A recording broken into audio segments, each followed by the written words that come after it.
So we've got Jesse today. Our driver today is Lorraine. Okay, so we're going to be out for about an hour and 15 minutes. We're going to make one stop at Fallsview Park to see the St. John River interacting with the Bay of Fundy. And then we'll have our optional drop-off at King Square for anyone who wants to explore on their own at the end of the tour. But by the time we make it up there, it won't be too long until all aboard, so we'll understand if you want to come back to the ship with us rather than run around for 2 hours and be on your own recognizance. So just real careful. I gotta go over some safety stuff before we get too far. I may stand up to go talk to people or point out things. You will not stand up while the trolley is in motion. You will do as I say and not as I do. I have some pretty nasty bruises from these metal bars and wooden benches, and you don't need any to match them. If you do need any assistance getting on or off the trolley, please let Lorraine and myself know. We're happy to lend a hand and always very angry when we have to fill out accident reports, which I have not had to do in 2 years, and I don't want to break my streak in the last week of the season. So everyone can work together to be safe. There are, well, like the last full week. I got one more scheduled next Tuesday, but that's the end of her. So anyway, yeah, if you need a washroom stop, there's some at the park. If you want to leave stuff on the trolley when we get off there, you can do so. But then when you either get off at King Square or at the end back at the terminal, please make sure you bring everything with you. So real quick, I think that pretty well covers most of our housekeeping stuff. So right here we've got the Celtic Cross Memorial that ties in with the island that's out in the harbor.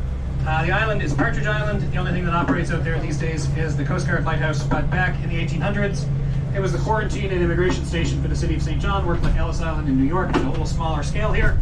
A lot of the people were Irish, which is why it's a Celtic cross. Not all of them survived the ship's voyage, or while they were in quarantine, so that's to memorialize the people who did not survive the journey. Now up here at the top of this little hill, I've got the Three Sisters lamp. Back when it was originally installed, it was a gas lamp, although these days they have electric, like halogen light bulbs in it. So it was originally a gift from the gas company to the city. It was one of the very first gas lamps installed in town, and it was like a showpiece to show off their brand new technology and what it was capable of doing. So if you were out in your wooden sailing ship trying to come into St. John Harbor in the 1800s, and you could see all three of the gas lamps, that meant you were on the safe passage, you were coming into the correct channel. You could only see it as two lamps, or worse still, only one, you were way off course and you were going to crash your ship. And if you could see the back side of the lamps, the white side, that meant you were already past the point and into the harbor, rather than still out in the bay. Now, on a nice clear afternoon like today, that seems quite obvious, but you have to keep in mind, this was the 1800s. They had no electric lights, they had no GPS, they had no radar. Sometimes they had to move the ships at night, sometimes they had to move the ships in the fog. The fog here in St. John can be quite intense. We get over 150 foggy days a year, and I have literally been driving on this road and not been able to see the cruise ship across the street. Every now and then, like a little glimpse of the orange from the lifeboats, but anything a lighter color was out of the question. So, you guys lucked out, had a nice beautiful day, could actually see some stuff when we're sightseeing instead of just me describing what's on the other side of the fog, which is always handy. Now right here on the door side we've got St. John High School. Kids grades 9 to 12 go there. You can see that cornerstone there says 1932, which makes it about the 6th newest building in the neighborhood. Obviously the cruise terminals are newer, I think the customs building is newer, the condos at the end of the street are newer, but other than that, I think that might be the newest. Because once we get up into here, we are into the Trinity Royal Heritage Protection District, which is a big mouthful, but what that means is this is the neighborhood in Canada that has the most preserved Victorian buildings all in one continuous neighborhood. A bigger city like Toronto or Montreal probably has more in total, but they are broken up here and there all over the city. They're not all together in one place like ours are. And the reason why we could do that is because they were all built together at the same time, and the reason we could do that was because we burned this entire place down the year before that. So the Great Fire of 1877 took out the entire South Central Peninsula. Like 99% of the buildings were destroyed. So this entire place needed to be rebuilt from scratch, which was done in 1878 and 1879. So there was a chance to rebuild the city right from the inside out. So they built the first purpose-built city hall for the city of St. John here on the driver's side, on the corner here, and then the brand new post office just across from that. And then there were all kinds of important government offices and businesses throughout this neighborhood. Right here, the Chubbs building was a publishing house. There were a couple of banks just before the post office, and all kinds of stuff like that. So the fire originally started down on the waterfront. We were transitioning from an agricultural to an industrial economy. So there was still a agricultural market down where the space called Market Square is now. And one of the products they had for sale in the agricultural market was hay for the animals. But only about a quarter-mile away down by the railroad tracks, they had built some brand new factories. The factories didn't have like filters or scrubbers on the smokestacks like they're expected to now.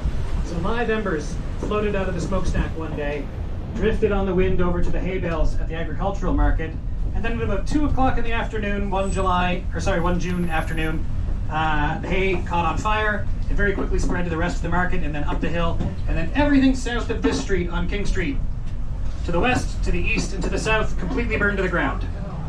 King Street was like a very wide boulevard at the time, so they could manage to build a fire break on King Street and prevent it from spreading out to the rest of the city, but everything south of here in the South Central Peninsula was completely destroyed.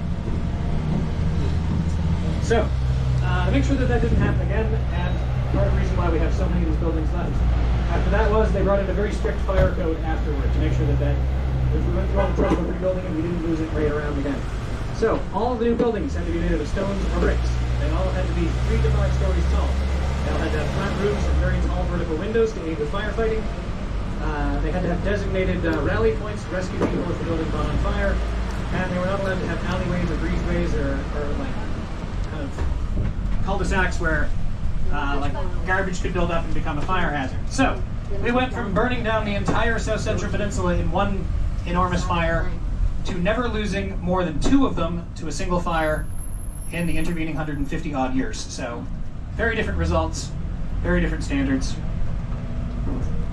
So, at the time we burned everything down, the city proper was probably about 90 years old, give or take, because the city, as we understand it today, as St. John, did not really get started until after the end of the American Revolution. Prior to 1783, there were only a few hundred people that lived around here. It didn't even really have a name. It wasn't really quite a town yet. It was just a bunch of people, like a lumber camp and some fishermen, and a few homesteads. Not really a big going concern just yet. But that all changed that summer when about 10,000 soon-to-be former Americans moved up here. We call them the United Empire Loyalists. A lot of people refer to them as Tories. Tories, but not them. We use that word for something different. Now, the Loyalists, not all of them stayed here in St. John, so it wasn't a city of 10,000 people just overnight. A lot of them moved up the river or to other places, other harbors around the Bay of Fundy, and founded other towns.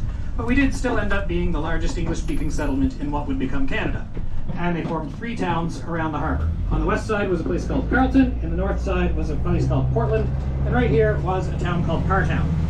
And all 3 of the towns were pretty evenly, like even size, even in power, and they very quickly formed a ring all the way around the harbor. And each of the 3 towns tried to absorb the other 2 and become the main town.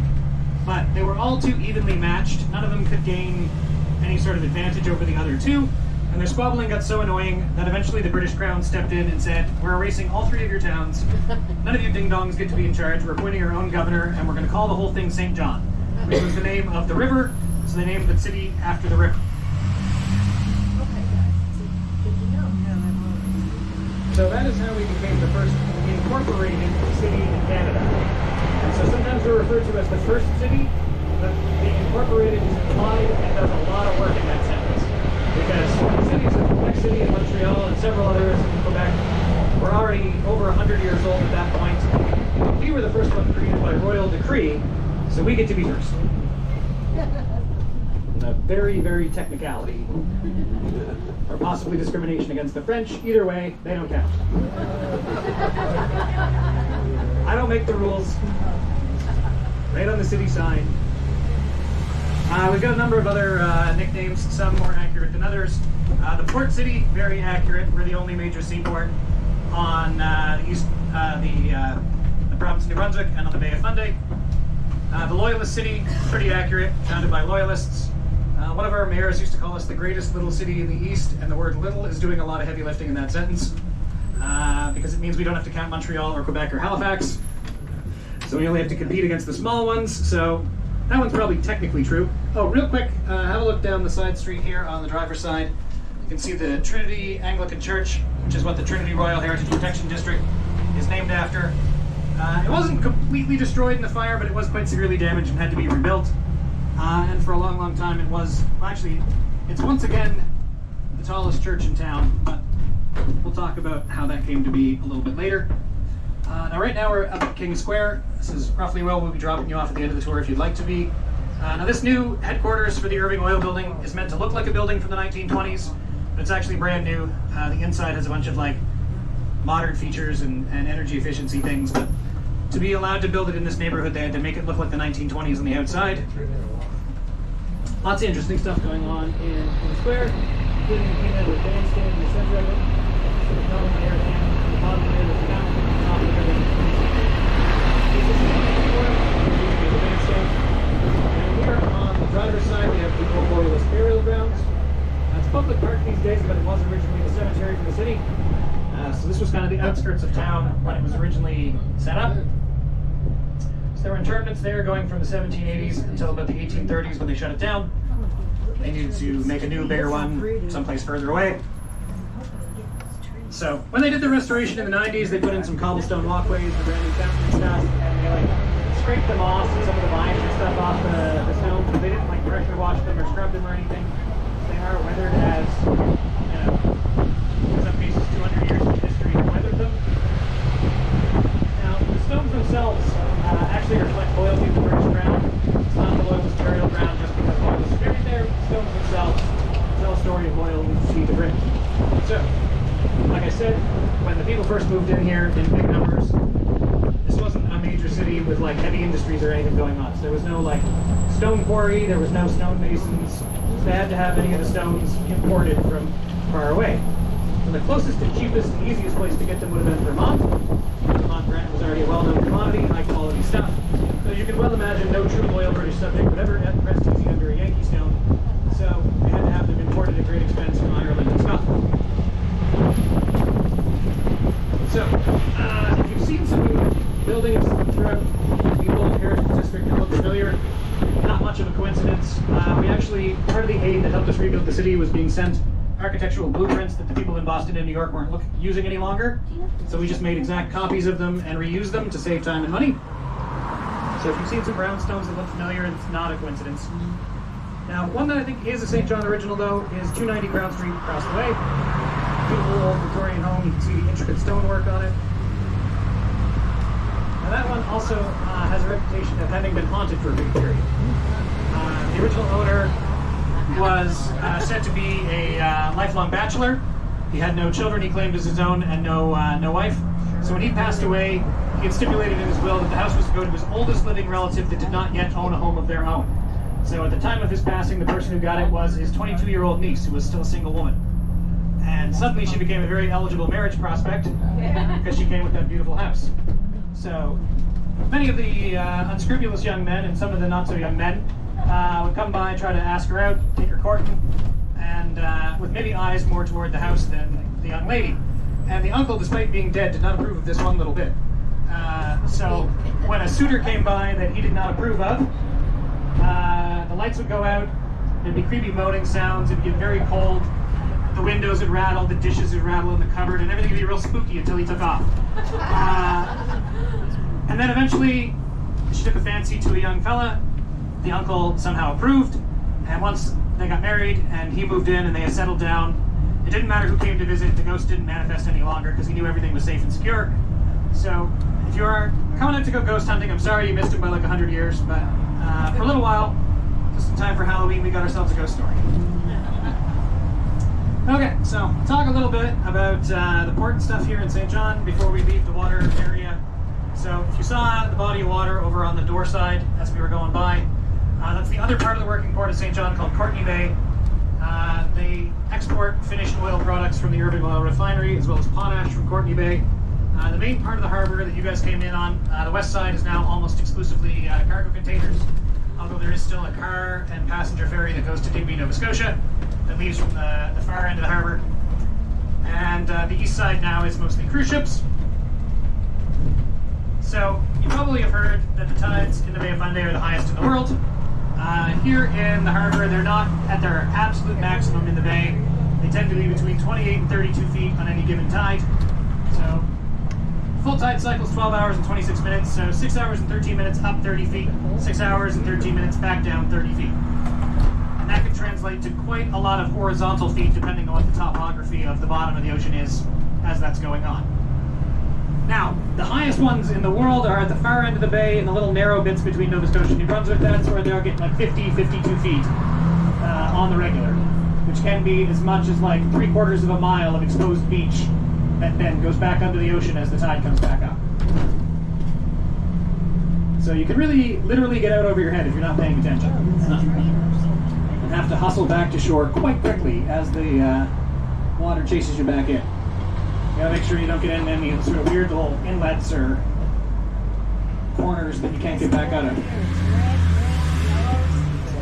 So because the tides here are so extreme, they cannot bring crude oil supertankers into the harbor to unload oil for the refinery. They have to make them anchor out in the bay, and they pump it through hoses and stuff underneath the ocean for a little while, and then across the land to the refinery. The smaller ones that take out the finished products can come in and out at high tide just fine, but the big ones, it's never safe to bring them into the harbor. The tides are too extreme, it'd be a huge disaster. Cruise ships, on the other hand, because the conditions are different in the main harbor, they can come and go other than like within about an hour of low tide. Now here on the driver's side, we've got the St. John Public Gardens. All the pretty flowers they plant there through the summer and the spring have mostly been out for the season, but we've still got some fall colors left. You can see in the back the greenhouse where they grow the plants that get planted in the parks around town. But on the other side of the road, we're going to have a lot more color and a much bigger park. Here we have the entrance to Rockwood Park. Rockwood Park is one of the largest urban parks in the world. Excuse me, it's 2,200 acres, which makes it 2.5 times the size of Central Park, and it was designed by the same guy. He had just finished up with the project in New York when he heard that we burned down the city. He was like, hey, if you got some empty space, how would you like a park? And we're like, well, we have plans for the park that we burned down, but over here on the north side, we'll give you your 2,200 acres to run wild with. So Rockwood Park, it has an 18-hole golf course, an RV camping park, 14 lakes, 5 of which were man-made during construction, for swimming and boating and fishing. There's wilderness trails that you can go horseback riding or mountain biking or hiking. I still haven't explored the entire thing just yet, but I'm working on it. Lots of wildlife in there, white-tailed deer, ducks, Canada geese. There's rumors of a moose in the backcountry somewhere, but I haven't found him. But it wouldn't surprise me. Now, we're heading into the Mount Pleasant neighborhood. There are still some old wooden Victorian homes in this neighborhood because it was far enough away from the South Central Peninsula that they were not affected by the fire. The first one we're going to go by here is a little bit newer. This one was built in the 60s. This was the home of Casey Irving, founder of the Irving Oil Refinery and a bunch of other businesses around here in the area. There's a statue of him across the road in the park that his family also owns. So when he passed away in the 90s, his businesses were inherited by his 3 sons. Arthur, John, and James, I think were their names. In any case, they're all dead now too. The last 2 died this spring, but don't feel too bad for them because they were in their 90s and they were billionaires, so they had a pretty good run. Now, all the Irving companies were owned exclusively by the family. There were no outside investors. There were no public shareholders. So no one really knows what was going on in there. They were accountable only to themselves. So if you guys happen to go to Bermuda on your cruise and you could find some of their money and bring it back now that they're dead, that would be super. We're pretty sure that's where they hid it, but no one knows for sure. Now, in this... Okay, so we're back up into the Victorian part of town now again. So, a few stories with these guys. The ones on the north side are known as the wedding gift houses. There was a rich guy who lived in this neighborhood on the hill behind them, and he had some daughters, and when each of them got married, he made one of these houses for them as the wedding gift. The romantic folks say it was because he loved his daughters so much he couldn't bear to have them move far away and wanted them to have a lovely place to live.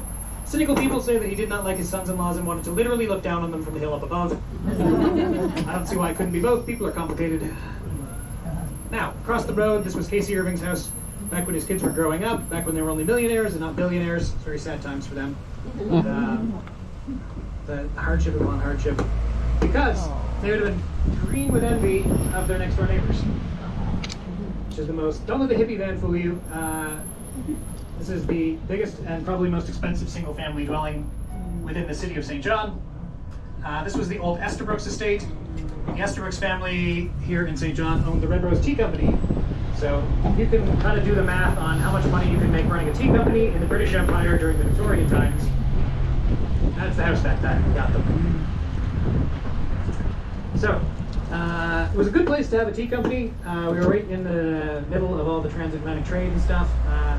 As busy as the port is now, it was far busier 130 years ago. We had like the second highest tonnage of any port registered in the British Empire.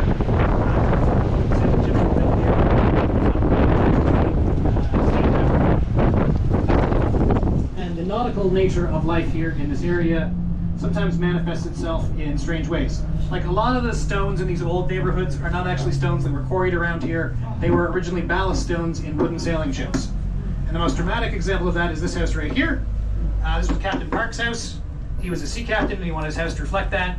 So all of these stones were originally ballast stones. None of them were quarried in Canada and they were all salvaged from the harbor. He didn't pay for any of them. So you can see up the top there an architectural feature that's known as a widow's watch or widow's walk. If you had your house in the right location, and this one was, and you put one of those up on top, you could watch things coming and going from the harbor because it had such a good view from up there. And you'd be watching to see if your partner's ship came back, see if you were going to be a widow. So the name Widow's Watch. Captain Parks, however, did not die in the ocean. He lived to be an old man, died of old age at home, surrounded by his loved ones, which is just about the best possible end that a seafaring man could hope for. And amongst those loved ones were his two daughters that he had a pretty strong hand in raising. They were known as the Park Sisters. They were notoriously independent women around town. They had a reputation as spinsters. They never married. And they lived pretty independently. Their father raised them just like sons because he was a gruff old sea captain, didn't really know any better. So when he passed away, they took over his affairs, all of his businesses and his house and any of his other concerns. And so they did up all the paperwork themselves, just like he trained them to. And now it was their stuff, so they had to do up their will as well. So they go to the lawyer with all their paperwork to get it notarized and made official. And they did such a good job that the lawyer only had one question about the entire package of paperwork that they had brought him. And that was because they had put in a strange request into their will. They had wanted female pallbearers. They wanted women to carry their caskets. Which would be a strange request even today, but it was super strange 100 years ago. And so the lawyer asked them, ladies, I'm not saying no, but maybe if you can explain what you're thinking here, we'd have a better chance of getting your final wishes carried out. And they said to him that if men were not going to come and take them out when they were alive, they did not want men to come and take them out when they were dead. He had a hard time arguing with that, so just stamped it with the notary thing and away you go. Okay, so in just a minute, we're going to head up onto that hill in front of us. Trees haven't quite lost enough leaves, we can't quite see it, but we will once we get up there. On the door side, when we get up to the top of the hill, we're going to go by a replica of a colonial era fort. But the replica itself is so old that it's kind of become its own historical artifact at this point. So the original fort was built in the 1780s to defend us against American attacks during the Revolution. They were worried that they were going to capture the harbor and use it as a nice deep water harbor to run raids all up and down the east coast. They could go up the St. John River and attack Quebec from the south. It was a strategic liability. So they built this fort up here to defend us against American attacks, but by the time they were done and they got it armed and staffed, the war was over and they didn't need it anymore. So they didn't do any maintenance on it. And by the middle of the 1800s, all the wood had rotted out and the thing fell over, and everyone was really embarrassed. Because even though it was like the middle of the 1800s, historical preservation was already kind of a thing that people were starting to think about. So it was very embarrassing to have the fort fall over. So they built a replica of it and put it back there. So the replica is like 170 years old, but the real fort should be like 240. The cannon beside the fort, though, is the original cannon. For whatever reason, it did not rust in the same way that the salt air rotted out all the wood. So the cannon beside that minivan there is a real colonial era cannon from the Revolutionary War. But the fort is a fake that they built in the mid-1800s. So, once we get up here in a park that's wide enough for a car to get by us easily, we will put the trolley in park for a couple of minutes. People can take a picture of your ship, or the city skyline, or the harbor, or the Bay of Fundy. On a nice clear day, you can usually see all the way to Nova Scotia. I'm not sure if what I'm seeing on the horizon is in fact Nova Scotia, or if it's just clouds that are very far away, but on a real proper clear day with some binoculars, you can see all the way to Nova Scotia from this high up. Yeah, from up here you can see what I was talking about. The west side of the city is now mostly cargo containers. The east side's got the cruise ship terminals. We can have up to 3 cruise ships in port at any given time here. So you guys are in at the first terminal that we built, then we built another one just behind that, so that's for the second one we pull up. And on the rare time that we have 3 in one day, it would pull up right in front here where that big white tent is, at a place called Long Wharf. Although that's occasionally used for other things as well, like a bunch of windmills outside of the city, and all the windmill parts came in and got unloaded there because it was a big empty flat spot that they could get them off the ship on. So, prior to the pandemic, we only had 2 much smaller cranes to unload cargo containers, and then in like 2020 or 2021, they got upgraded to those bigger blue ones.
So, that was owned by the same Irving family as the refinery, but when Casey died, one of the other brothers got in charge of that stuff. He got all the paper and lumber mill stuff. Sometimes people ask me, why did we let them build the big ugly factory next to the scenic lookout? Well, the joke's on us, it was the other way around. This whole area used to be mills and foundries and rope walks and stuff like that, but that's the only one that's still left. This whole area kind of sat vacant for a while until it was turned into the scenic lookout. So, unfortunately, it was too late to do anything about it by then. Now, far more interestingly though than the paper mills, you see up on the ridge behind them, those tall tanks that kind of look like a 6 or 8 pack of beer cans? Now, they weren't intended to look like beer cans, but they are full of beer. Because that is the location of the Moosehead Brewery. Which is the largest and oldest, still 100% Canadian owned and operated independent brewery left in Canada. So all of the bigger, older ones, like Labatt's, Molson's, Alexander Keith's, Sleeman's, etc., have all been bought out by big multinational corporations, or in Molson's case, it became a big multinational corporation when it merged with Coors. So, if you buy a Molson or a Labatt, it's probably made in whatever the closest brewery owned by that corporation is, and they'll just sort of farm it around to wherever it needs to be made, which doesn't lead to a consistent product. So they don't use the same water, they don't use the same equipment, you don't know what you're getting. It could be anything. But not Moosehead. They still have one factory, one production line, right here in St. John, New Brunswick. They don't make it anywhere else. They don't license their name or their brand or their recipe to anyone else. So, if you buy a Moosehead beer anywhere in the world, all 10 provinces, all 50 states, 25 other countries around the world, you can know for sure that it was made right here in St. John, New Brunswick, by real Canadians who love real Canadian beer, and you're drinking just a little piece of St. John every time you do it. So.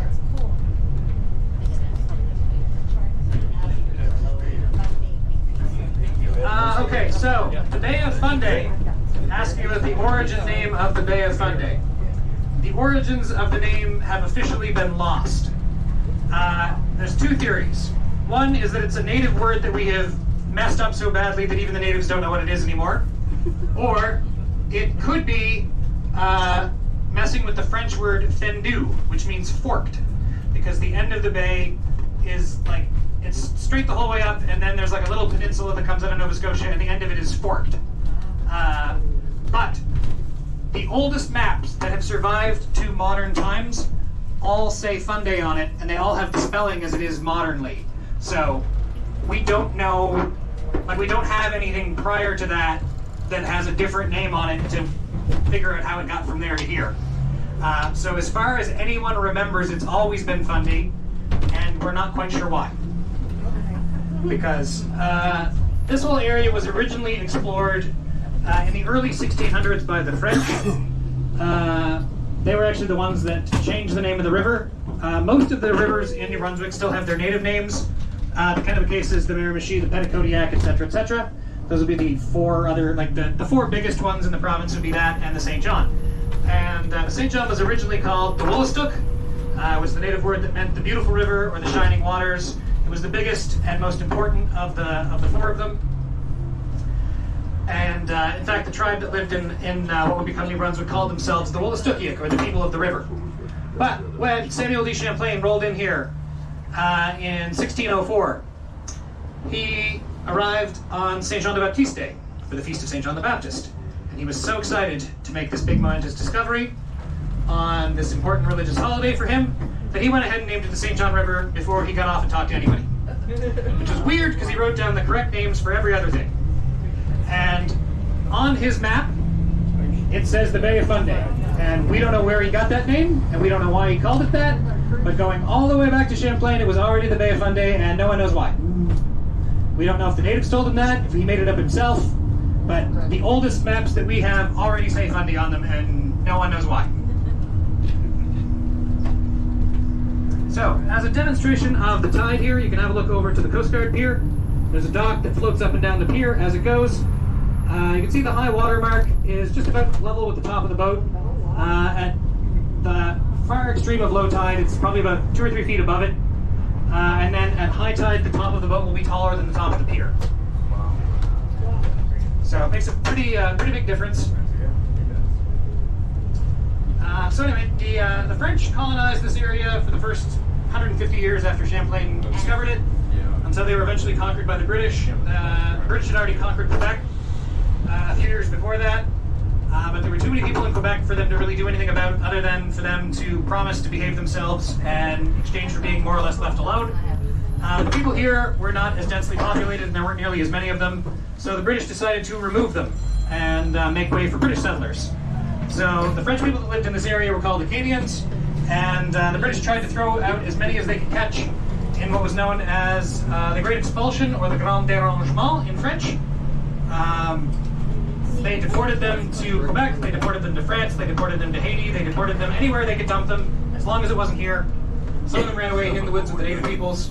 So that was pretty much the destruction of the Acadian colony. However, only 15 or 20 years later, the Americans started kicking up a fuss and distracting the British Army, so they suddenly had much bigger fish to fry, much more important things to do than to hang around here and make sure the French didn't come back. So as soon as they were gone, the French came back. They snuck back in when no one was looking, and unfortunately for them, many of their good farming locations and harbors and stuff had been taken over by English-speaking settlers in the meantime. So when they came back, they had to form new towns in new locations. So here in New Brunswick, most of the French people live on the east coast and in the east coast and on the north coast, because when they came back in the 1780s, on the coast had already been taken over by British. So because of that, New Brunswick is the closest to being an even distribution Canadian provinces. We're probably about 60-40, maybe 70-30. Kind of varies a little bit every census. All the other provinces are probably about 90% English, 10% French, if even that much. Other than Quebec, which is opposite of that, obviously, about 90% French, 10% other. So you may have noticed that a lot of the signs around here have stuff in English and in French. That's not necessarily the case everywhere in Canada. Some things will be, but not everything will be. Everything with the federal government will be in both languages, but most provincial governments and private businesses don't bother with that, except for in New Brunswick where they have to.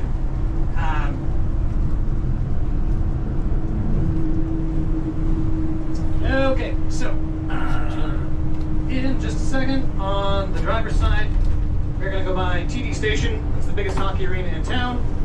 You probably get about like 5,500 people in there for a hockey game. Maybe like 7, almost 8,000 in there for a concert if you use the floor seats. It's where the St. John Sea Dogs play. That's our Quebec Maritime Junior Hockey League team. Kids 15 to 21, kind of a training league for the NHL. Usually a couple of kids off each team get drafted every year. We have won the league championship twice and the national championship 3 times. And yes, the math on that does not work out. If you notice that didn't seem to add up, you are not wrong. The 3rd time we won the national championship, we only won it because we were the host team and we got an automatic berth in the tournament. We should not have been there. We had a very bad team that year. So there are 18 teams in the league and 16 of them make the playoffs. We got in spot 15. Wow. So by the skin of our teeth. We were eliminated in straight games in the first round of the playoffs and sent home to think about what we did, and we knew that in 2 months, the top 3 teams from the Quebec League, the Western League, and the Ontario League would all be here to play our team, and we did not want to be horribly embarrassed. So, the coach got fired before he even left the building at the end of the last game. He walked home unemployed, and so they needed to come up with a kind of a temporary stopgap solution. So they borrowed the coach from the university team the next town over, who had won some university championships, and he trained the team for like 6 to 8 weeks while everyone else finished up the rest of their playoffs and put them into shape. And so when the other teams finally showed up here for the Memorial Cup, they weren't as horrible as they were to start with. They did end up losing the first game, but then they came back and won every game after that, and we ended up winning the Memorial Cup in 2022, when we had absolutely no business being anywhere near that tournament. We were the worst team to have ever won it. Like the lowest seeded, lowest ranked team to ever win it. That's the best. Yeah. That's how it was. Now the teams we won the league championship and then went on to win the national championships, we had very good teams. They were absolutely dominant, crushed everyone. But not that last time. Oh no. It'd almost be like a Mighty Ducks Disney movie or something. They were so bad.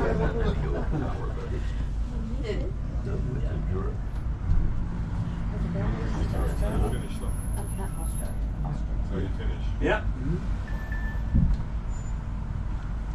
That's what the banners are, the players from that team? Yeah. Yeah, so a few of them have gone on to have like moderately successful NHL careers. Jonathan Huberdeau, who was like a star player for the Panthers for a number of years, was like the captain of our team when we won when we had a good team.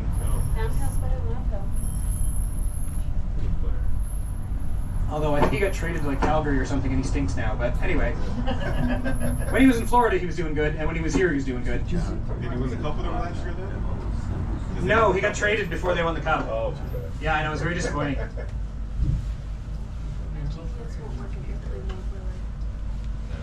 Oh well, if a Canadian team couldn't win, at least it was somebody new.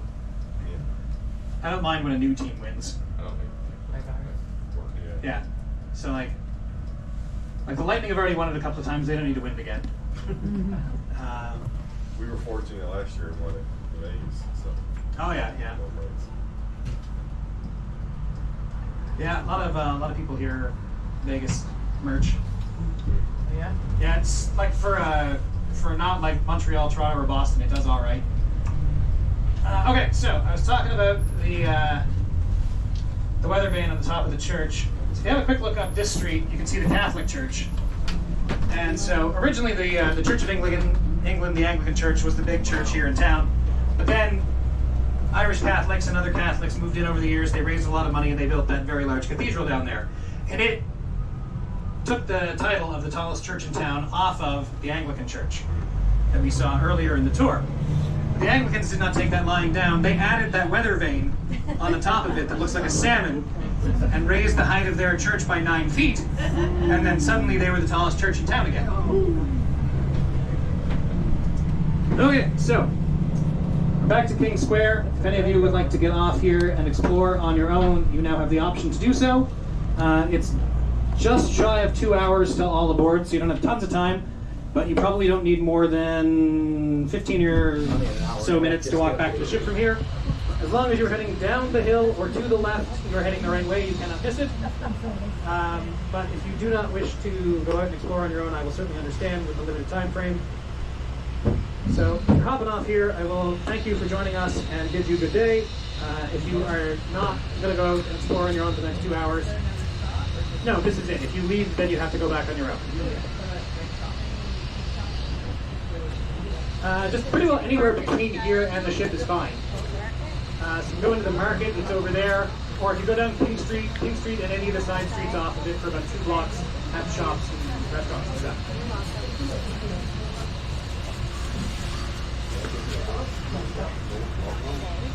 Thank you. No judgment either way. Like on the first run this morning when you had 4 hours to explore, it's much better than 2. So if you just want to go back and get lunch, that's cool.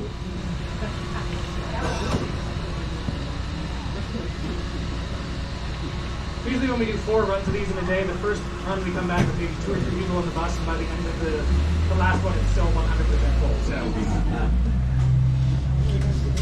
this is just how the currents work.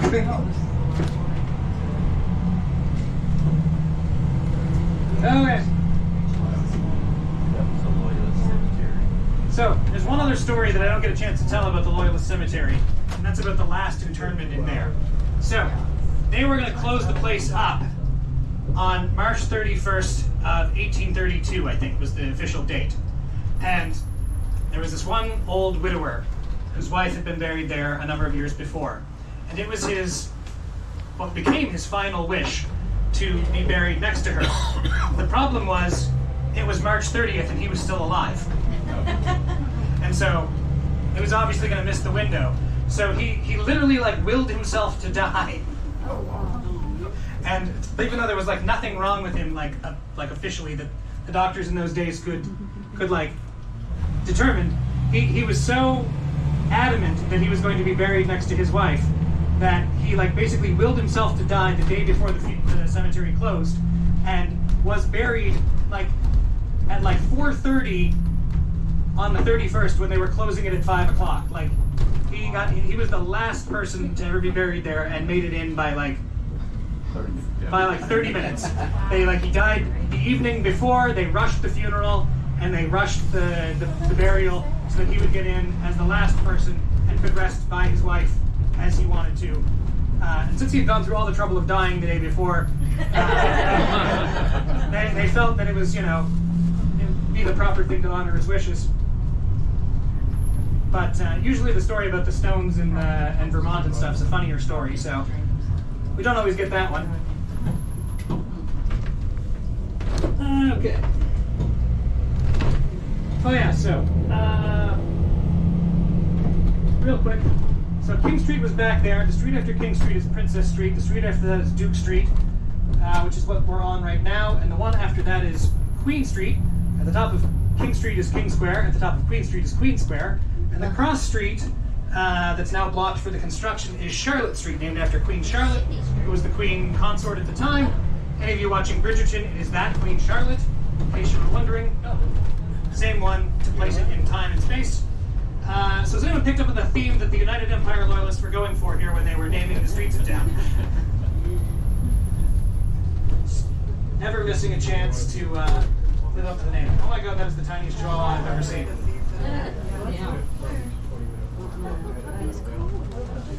Okay, so yeah, we're gonna that's Charlotte Street right there, named after Queen Charlotte. Yeah, and so Oh yeah, we're too far down to see Trinity from here.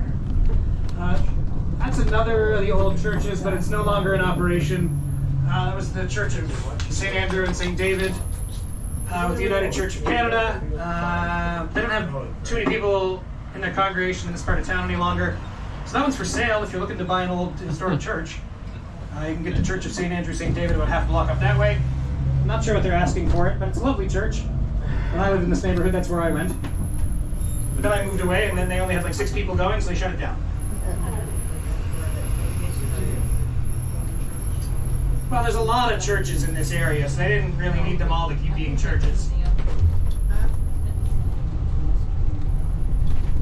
Because, like, back in the day, like, everyone in town lived in this part of town, so every block needed its own church. But now everyone lives out in the suburbs, and this is all, like, businesses and law offices and stuff like that. So the population in the downtown core isn't anywhere near what it used to be.